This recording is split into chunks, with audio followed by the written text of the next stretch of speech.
কাছে নেমে দেওয়ার মুরারি মোহন বিটের গভীর রাতের ফিটন গাড়ি। শুরু হচ্ছে আজকের গল্প, গভীর রাতের ফিটন গাড়ি। আসানসোল থেকে 12টা ট্রেনে আমার নন্দনপুর রওনা হওয়ার কথা ছিল। স্টেশনটার নাম ঠিক মনে নেই, তবে নন্দনপুর ধরনেরই কিছু একটা নাম হবে। গল্পে তাই নন্দনপুর নামই দিলাম। আসানসোল থেকে নন্দনপুর 4.5 ঘন্টার পথ। আমার কলেজ ফ্রেন্ড সুজয় সেই হিসাব মতো 4:30-র মধ্যেই নন্দনপুর স্টেশনে পৌঁছে আমার জন্য অপেক্ষা করবে, এই রকম ব্যবস্থা ঠিক হয়েছিল। নন্দনপুর থেকে সুজয় আমাকে নিয়ে যাবে তাদের গ্রাম বীরশিলায়। নন্দনপুর বা বীরশিলা সবই আমার অজানা জায়গা। অজপাড়াগা বীরশিলা গ্রামের ছেলে সুজয়। আসানসোলে মামা বাড়িতে থেকেই সে পড়াশোনা করে, মাঝে মধ্যে গাঁয়ে যায়। গরমের ছুটিতে সুজয় এখন গাঁয়ের বাড়িতে গেছে। বাবা আগে সে আমাকে বারবার অনুরোধ করেছিল এই 1 মাস ছুটির মধ্যে অন্তত 2-1টা দিনের জন্যেও আমি যেন তাদের গাঁ থেকে আসি। আমিও রাজি হয়ে গেছিলাম এবং 23শে জ্যৈষ্ঠ বেলা 12টা ট্রেনে রওনা হওয়ার কথা পাকাপাকি স্থির করা হয়েছিল।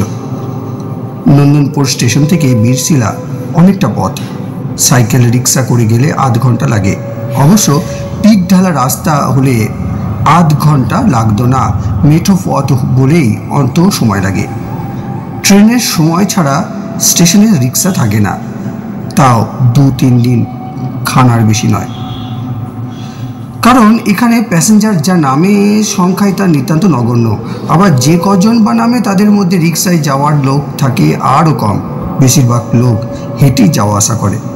এখানে রাত 8:30টায় যে ট্রেনখানা আসে সেই ট্রেন পর্যন্ত রিক্সা পাওয়া যায় স্টেশনে। 8:30টার পর 10টায় শেষ ট্রেন আসে। সে ট্রেনে নন্দনপুরে প্যাসেঞ্জার কদাচিৎ থাকে। কোনো কারণে যারা 8:30টার ট্রেনে আসে বটে, কিন্তু অত রাতে তাদের বীরশিলা বা অন্য গ্রামে হেঁটে যাওয়া ছাড়া আর কোনো উপায় থাকে না। এসব কথা সুজয়ের মুখ থেকে আমার শোনা। স্টেশন থেকে বাঁ দিকে মাত্র মাইলখানিক দূরে নন্দনপুর গ্রাম, আর ডান দিকে সোজা চওড়া কাঁচা রাস্তায় প্রথমে চৌদার গ্রাম, তারপর বীরশিলা, আরও দূরে বিক্রমপুর। স্টেশন থেকে অন্ধ লোকও হেঁটে বীরশিলায় পৌঁছতে পারে। আর বীরশিলায় পৌঁছে বাঁড়ুজ্জে পাড়ার হরিমন সান্যালের কথা জিজ্ঞাসা করলে ছেলে বুড়ো সকলেই তার বাড়ি দেখিয়ে দেবে। নিতান্ত ছোট গ্রাম বীরশিলা। ওখানে প্রত্যেকে চেনে জানে। বিশেষ করে ডাক্তার হিসেবে হরিমোহন সান্যালকে শুধু বীরশিলা কেন, আশেপাশের আরও 5-7খানা গ্রামের লোক চেনে। ওই হরিমোহন বাবুরই প্রথম পুত্র সুজয় সান্যাল, আমার বরাতমন্দ। স্টেশনে পৌঁছতে দেরি হয়, তাই ট্রেনখানা ধরতে পারলাম না। টিকিট কেটে প্ল্যাটফর্মে ঢুকতে যাব এমন সময় ট্রেন ছেড়ে দিল। মেজাজ গেল বিগড়ে। সুজয়ের কথা ভেবে মনটা আরও খারাপ হয়ে গেল। সে বেচারি অত দূর থেকে স্টেশনে এসে আমার জন্য অপেক্ষা করে ফিরে যাবে, এটা ভাবতেই বড় খারাপ লাগছে। 12টার পর দুটো ট্রেন সন্ধ্যা 6:30 নাগাদ নন্দনপুর পৌঁছাবে। ওই ট্রেনে গেলেও কোনো অসুবিধা নেই। গাঁয়ে পৌঁছাতে অন্ধকার হয়ে গেলেও হরিমোহন সান্যালের মতো নাম করা লোকের বাড়ি খুঁজে পেতে কোনো ঝামেলা হবে না। অতএব স্টেশনেই কাটিয়ে বেলা 2টোর ট্রেনেই রওনা হয়ে পড়লাম। কিন্তু আজ যে কার মুখ দেখে উঠেছি, অর্ধেক পথ গিয়ে গাড়িটা একটা স্টেশনে সেই যে দাঁড়ালো, আর তার চলার নাম নেই। জানা গেল সামনের স্টেশনে একটা মালগাড়ি লাইনচ্যুত হয়েছে মাত্র আধ ঘন্টা আগে। সেই মালগাড়িকে না সরানো পর্যন্ত আমাদের এই গাড়ি নড়বে না। সুদীর্ঘ 4.5 ঘন্টা পর গাড়ি ছাড়ল। আমার মনে তখন শোচনীয় অবস্থা। বুঝলাম ট্রেন থেকে নেমে সারা রাত নন্দনপুর স্টেশনেই আমাকে কাটাতে হবে, তাছাড়া আর উপায় নেই। রাত 11:15টায় নন্দনপুর পৌঁছালাম। আরও 3 জন নামলো। চতুর্দিকে ঘুটঘুটে অন্ধকার। অত বড় লম্বা প্ল্যাটফর্মটায় মাত্র 2টো কেরোসিনের আলো লম্বা পোস্টের মাথায় জ্বলছে মিটমিট করে। সে আলো এতই মিটমিটে যে পোস্টের কাছাকাছি জায়গাটাও আলোকিত করতে পারছে না। প্ল্যাটফর্মে নেমে এদিক ওদিক চাইছিলাম, তারই মধ্যে অপর প্যাসেঞ্জার 3 জন অন্ধকারের মধ্যে কোথায় যে হারিয়ে গেল তার হদিশ পাইনি। আমি একেবারে নিঃসঙ্গ হয়ে পড়লাম। নিজেকে বড় অসহায় মনে হতে লাগলো। অগত্যা আমি টিকিট ঘরের দিকে পা বাড়ালাম। খোলা জানালার দিকে উকি মারলাম। একজন মাঝবয়সী ভদ্রলোক চোখ বুজে চেয়ারে বসে আছেন, আর তার পিছন দিকে নীল জামা পরা একটি কুলি মেঝেতে শুয়ে রয়েছে। আমি ডাকলাম, স্যার শুনছেন? স্যার শুনছেন? স্টেশন মাস্টার চোখ মেলে তাকালেন। কি টিকিট চাই? আগে আগে না, আমি এই ট্রেনে আসানসোল থেকে এলাম, বীরশিলা যাব। অনেক দূরের রাস্তা, তাছাড়া এখানে আমি একেবারে নতুন। এর আগে এই অঞ্চলে কোনোদিন আসিনি, পথঘাট কিছুই জানি না, কাজে এত রাতে যাওয়া আমার পক্ষে উচিত হবে না। আপনি যদি আজ রাতের মতো আপনার এখানে আমার থাকবার একটা ব্যবস্থা করে দেন। বেশ, তো পাশের ওয়েটিং রুমে থাকুন, দরজা খুলে দিচ্ছি। আলোও একটা দিতে পারবো। টিকিট ঘর সংলগ্ন আর একটি ছোট ঘর রয়েছে, সেটাই বিশ্রাম ঘর। স্টেশন মাস্টার লণ্ঠন নিয়ে বেরিয়ে এসে ওয়েটিং রুমের তালা খুলে দিলেন। বললেন, দরজা বন্ধ করে শুয়ে পড়ুন, অন্ধকারে অসুবিধা হতে পারে আপনার। আলোটা অল্প জ্বেলে রাখতে পারেন। মালগাড়িটা ডিরেন্ট হয়ে যাওয়াতে আপনার মতো অনেক দুর্ভোগ আজ পোহাতে হবে। স্টেশন মাস্টার মশাই চলে গেলেন। আমিও দরজায় খিলেটে দিলাম। ঘরের মধ্যে বেশ চওড়া মতো দুটো বেঞ্চি পাতা, তারই একটাতে পা ছড়িয়ে শটান শুয়ে পড়ে আকাশ পাতাল ভাবতে লাগলাম। একে নতুন জায়গা, তার উপর এইরকম পরিস্থিতি, চোখ খেয়ে কি ঘুম আসতে চায়? তবু তাকিয়ে থেকে ভাবতে ভাবতে এ সময় দু চোখে তন্দ্রার গোড় নেমে এলো। আর ঠিক সেই সময় বন্ধ দরজার কপাটে শুনতে পেলাম ঠক ঠক শব্দ। তন্দ্রা ছুটে গেল। স্টেশন মাস্টার দরজায় ধাক্কা দিচ্ছে মনে করে তাড়াতাড়ি উঠে গিয়ে দরজা খুলে দিলাম। দেখলাম একজন রোগা আধবুড়ো লোক গেঞ্জি গায়ে লুঙ্গি পরে আমার দিকে তীক্ষ্ণ দৃষ্টিতে চেয়ে আছে। আপনি যাবে কোথায়? বীরশিলা। আসুন, আমার গাড়ি আছে। না না না, এত রাতে যাব না। যাদের বাড়ি যাব তারা এখন অগরে ঘুমোচ্ছেন। এত রাতে তাদের জাগিয়ে বিরক্ত করে লাভ নেই। কি এমন রাত হয়েছে? রাত 9টা বাজিনি এখন। 15 মিনিটের মধ্যে পৌঁছে দেবো আপনাকে। আসুন। কি বলছো হে? খুব কম হলেও রাত 12টা হবে এখন। এই বলে হাতের রিস্ট ওয়াচের দিকে তাকালাম। তাকিয়ে একেবারে হতভম্ব হয়ে গেলাম। ঘড়িতে 9টা বাজতে তখনও 10 মিনিট দেরি আছে। ব্যাপারটা কি হলো আমার মাথায় ঢুকছে না। আমার স্পষ্ট মনে রয়েছে আমি যখন নন্দনপুরে পৌঁছাই তখন ঘড়িতে 11টা বেজে 15 মিনিট হয়ে গেছে। সেই হিসেব মতো এখন 12টা বাজে কথা। আমি আবার ঘড়ির দিকে তাকালাম। হ্যাঁ, ঠিক 10 মিনিট দেরি হয়েছে 9টা বাজতে। তাহলে আগে যা দেখেছি সেটা চোখের ভুল ছাড়া আর কিছুই নয়। ইস, এতক্ষণ অযথাই আমি ওয়েটিং রুমে বসে আছি। ট্রেন থেকে নেমে যদি স্টেশনের বাইরে যেতাম তাহলে গাড়িও পেয়ে যেতাম এবং সুজয়দের বাড়িও এতক্ষণে পৌঁছে যেতাম। এমন চোখের ভুল তো আমার কখনো হয়নি। একেই বলে গ্রহের ফের। বাবু, লোকটির ডাকে আমি যেন সম্বিত ফিরে পেলাম। বাবু, যাবেন নাকি? আমি এবারে গায়ে ফিরে যাব, আপনাকে নিয়ে যাই। এরপর আর গাড়ি পাবেন না কিন্তু। বেশ, চলো। বীরশিলায় বারুজ্জি পাড়ার হরিমোহন সান্যালের বাড়ি যাব। লোকটি আর কথা না বলে এগিয়ে চলল। আমি ওর পিছনে পিছনে স্টেশনের বাইরে এলাম। ভীষণ অন্ধকার, কিচ্ছু নজরে পড়ে না। তবু ভালো করে তাকাতে আবছাভাবে নজরে পড়ল রাস্তার উপর একটা ঘোড়ার গাড়ি দাঁড়িয়ে রয়েছে। গাড়িটা প্রায় অন্ধকারে মিশেই দাঁড়িয়ে রয়েছে। নিঝুম রাত, কোথাও কোনো সারা শব্দ নেই। রাত 9টা বাজেনি, অথচ রাতের এমন চেহারা। এখন রাত 9টা না রাত 12টা, ভাবতে গিয়ে মাথাটা ঝিমঝিম করে উঠল। রাত 9টাই হোক আর 12টাই হোক, এমন থমথমে রাতে এমন জমাট অন্ধকারের মধ্যে আমার যেতে মন চাইছে না। বললাম, না আজ আর যাবো না, কাল সকালেই যাব। শুনে লোকটা স্থির দৃষ্টিতে আমার দিকে তাকালো। লোকটার একেবারে কাছেই আমি দাঁড়িয়েছিলাম। দেখতে পেলাম তার চোখের তারা দুটো, অস্বাভাবিক রকমের স্থির সেই চোখের দৃষ্টি। মনে হলো তার চোখ দুটো পাথরের চোখ।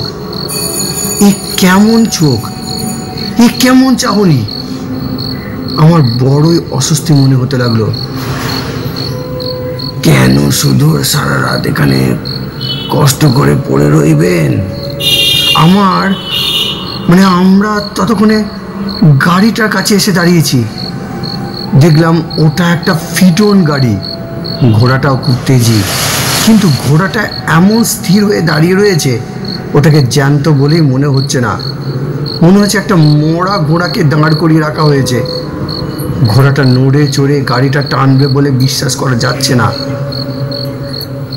এইটা আমার গাড়ি, উঠে পড়ুন। 10 মিনিটের মধ্যে আপনাকে পৌঁছে দেবো বীরশিলায়। আপনাকে নামিয়ে দিয়ে আমি বিক্রমপুর চলে যাব। কেমন যেন একটা অজানা ভয় নিয়ে আমি ফিটনে উঠে বসলাম। বুকটা ভয়ে ভারী হয়ে রইল। ফিটন চলতে শুরু করলো। কিন্তু কি আশ্চর্য, গাড়ির চাকার আওয়াজ বা ঘোড়ার খুঁড়ের শব্দ কিছুই আমার কানে আসছে না। এ আবার কি কাণ্ড! কোনো আওয়াজ পাচ্ছি না কেন? আমি কি বধির হয়ে গেছি? না, তা হবো কেন? তাহলে চালকের সঙ্গে এতক্ষণ যে কথা হচ্ছিল আমার, সেসব কথা তো শুনতে পাচ্ছিলাম। তবে আমার বোনের ভয় আরো বাড়ল। এরপর যে কাণ্ড ঘটলো তা আরো অস্বাভাবিক। ফিটনে এত জোরে ছুটতে লাগলো যে তা ভাবা যায় না। একটা ঘোড়া কি এত বড় একটা গাড়ি নিয়ে এত জোরে ছুটতে পারে? কখনো না। হাওয়ার চেয়েও জোরে গাড়ি ছুটছে, এত জোরে ছুটছে যে কাছের গাছপালাগুলো একেবারে নজর পড়ছে না। আমি বেশ বুঝতে পারছি এভাবে গাড়ি চললে খুব অল্প সময়ের মধ্যেই জ্ঞান হারিয়ে ফেলবো। ভয় আমার হাত পা দেহ যেন ঠান্ডা হয়ে আসতে লাগলো। প্রাণ পড়ে চেঁচিয়ে উঠলাম, গাড়ি থামাও, গাড়ি থামাও। এরপরে কি হয়েছিল তা আমার জানা নেই, কারণ চিৎকার করে উঠে আমি জ্ঞান হারিয়ে ফেলেছিলাম। জ্ঞান ফিরতে দেখেছিলাম আমি শুয়ে আছি সুজয়দের ঘরে। আমার চোখের সামনে দেওয়ালে একটা বড় ঘড়ি ছিল। তাতে দেখেছি তখন বেলা 8টা বাজতে 10 মিনিট দেরি। মুহূর্তের মধ্যে সমস্ত ঘটনা আমার মনে পড়ে গেল। সর্বনাশ, এতক্ষণ আমি অজ্ঞান হয়েছিলাম। আমার কাছে তখন সুজয় বাবা, হরিমোহন বাবু, সুজয় মা এবং আরও কয়েকজন স্ত্রী পুরুষ ছিলেন। তাদের প্রশ্নের উত্তরে গত রাতের সমস্ত কথা আমি জানালাম, এবং আমি নিজেও জানলাম যে আজ ভোরে আমাকে মাঠের মাঝে রাস্তা থেকে তুলে আনা হয়েছে। চৌদার গ্রামে ছেড়ে বীরশিলার কাছাকাছি আমাকে পাওয়া গিয়েছিল। খুব ভোরে একজন চাষির নজরে আমি পড়ে যাওয়ায় সে বীরশিলায় গিয়ে হইচই ফেলে দিয়েছিল। ফলে বীরশিলা থেকে অনেকেই আমাকে দেখতে যায়। সুজয় ছিল তাদের সঙ্গে। সেই আমাকে নিয়ে আসে তাদের বাড়িতে। গত রাতের ঘটনা আমার মুখ থেকে শুনে হরিমোহন বাবু সন্দেহজনকভাবে মাথা দোলাতে থাকেন। তারপর বললেন,